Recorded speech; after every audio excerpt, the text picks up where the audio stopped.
Hello mga ka-business, my name is Ronnie Batalantes. I'm the software programmer of Ace Software Solutions. And today, we open our new branch dito sa Bacolod. And ito yung branch natin. And we are operating 8 a.m. to 5 p.m. Monday to Saturday. And ito yung mga ito yung mga ino-offer natin na packages. Meron tayong POS for store and POS for restaurant. And meron din tayo ditong hotel system. Meron tayong payroll and timekeeping system. And school ID system, which is yung nagdetect sa mga parents. And ito yung loan management system. And ito yung papakita namin, ito yung package ng POS natin dito sa restaurant and store. And ito po pala yung summary natin ng offers of services.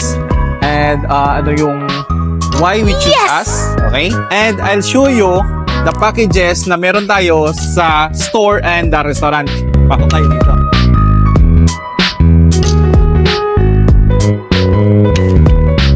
And kung makita mo, meron tayong package for store and for restaurant. And ito yung mga packages natin na inclusion. Okay. Dito sa POS natin for grocery store, titingnan natin yung sample. Ito yung mga inclusion natin. Okay, so lahat to, ito yung makukuha ninyo if ever mag-avail kayo sa amin ng POS. Ganito lang siya pag nag-order tayo. So, scan lang natin to. Wow! And then scan.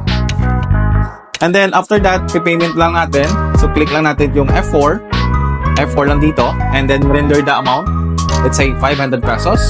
And then automatic, yes.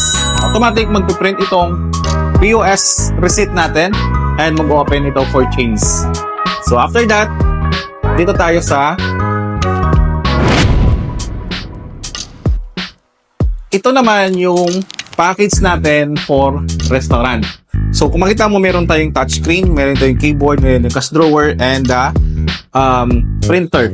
Meron din tayo yung CPU and UPS. Okay? Ito yung sample natin kung paano mag-operate. Just click mo lang ito yung category and then select tayo kung saang table siya nakaupo. And then click lang natin yung occupy and then for how many quantity. So let's say add lang natin yan. And another one for main course, let's say nag-order siya ng fried chicken and then for how many quantity? Just 2. Then automatic, piprint natin yung order slip.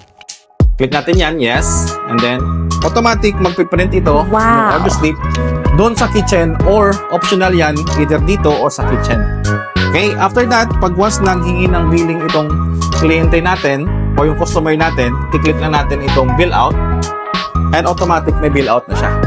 Okay, so after that, so magsisettle na yung customer natin, click natin yung payment, then i-render yung magkano yung pera niya. So let's say that's 1,000 pesos and then pay.